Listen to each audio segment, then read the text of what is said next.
Hello and welcome to this class of Principles of Microeconomics. I am your teacher Mohammed Sarun.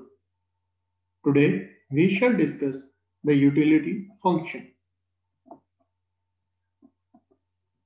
Students, in economics we define utility as the satisfaction derived from consumption of a commodity,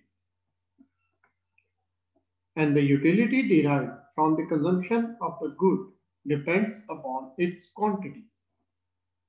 Within a suitable range, the more quantity of the good we consume, the more utility we derive from it.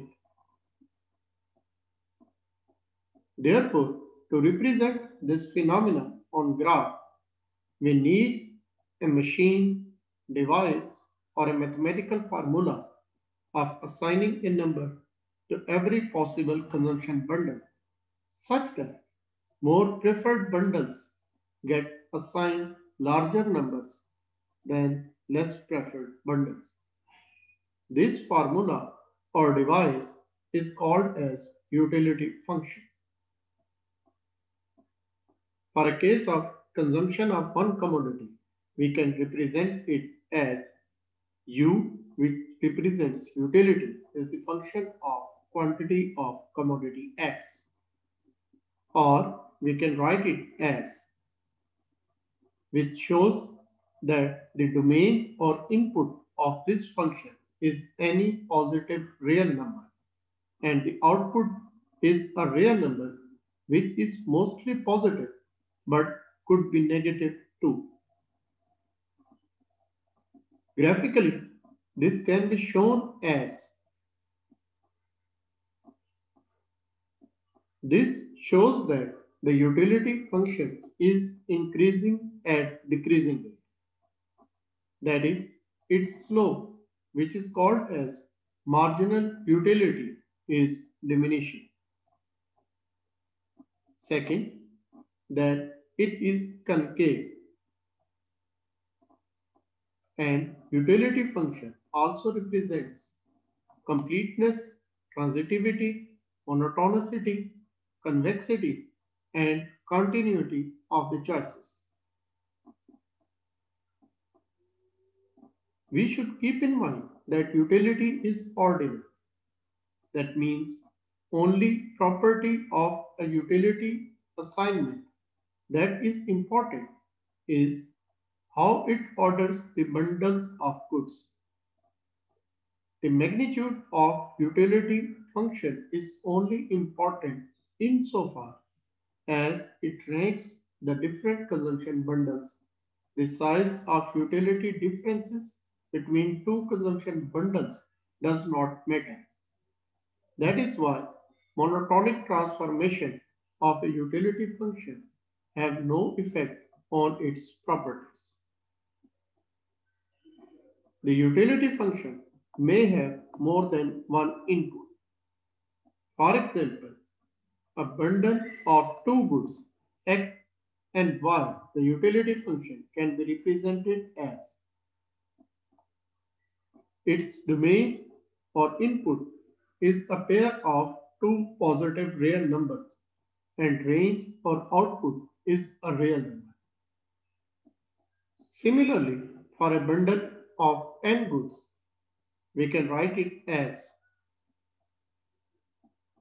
such utility functions which consist of more than one goods as input can be drawn in space of n plus 1 number of dimensions, where n is the number of inputs.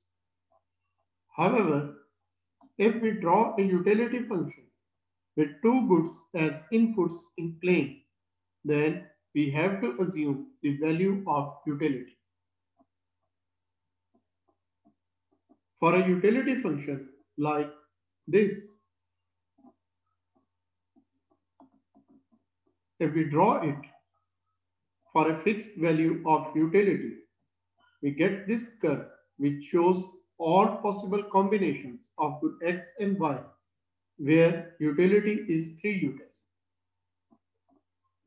Next curve shows all possible bundles of good x and y, where utility is 4 UTs.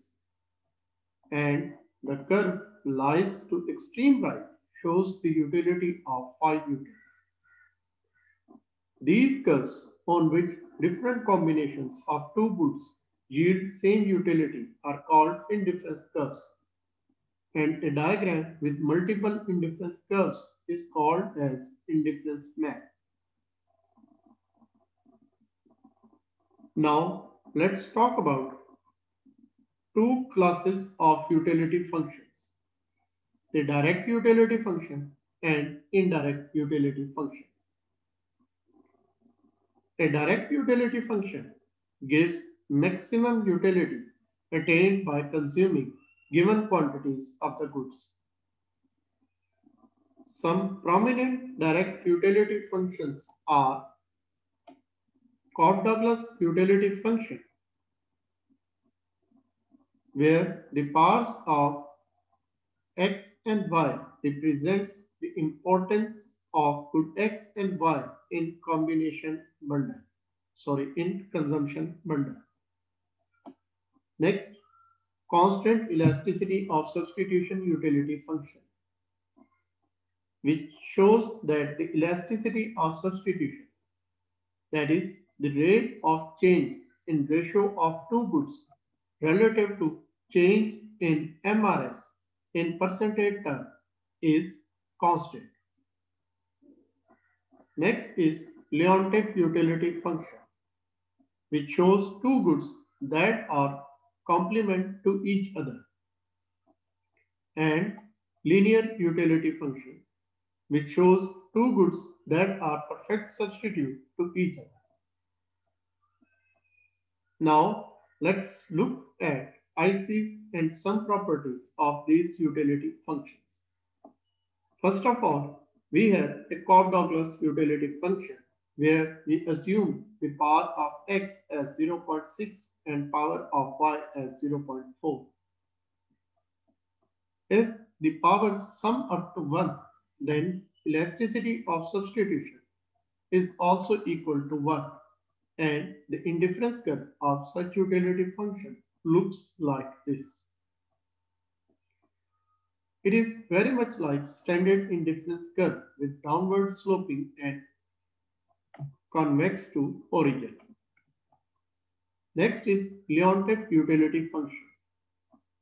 On Leontief utility function, the goods are perfectly complement to each other. Therefore, the elasticity of substitution is equal to 0 and indifference curve is L-shaped. Next is linear utility function, where the goods are perfect substitute to each other. Therefore, the elasticity of substitution is infinite and the indifference curve for such utility function looks like this. Next is constant elasticity of substitution utility function. For this utility function, if the value of rho approaches to infinity, the elasticity of substitution approaches to 0 and function approaches to Leontief utility function. Likewise, if the value of rho approaches to 1, the elasticity of substitution approaches to infinity and function approaches to linear utility function. For a value of rho between 1 and infinite, the function gives rise to standard indifference curve, which is downward in slope and convex in curvature. Next, indirect utility function. The indirect utility function shows maximum amount of utility given the budget and the prices of the goods.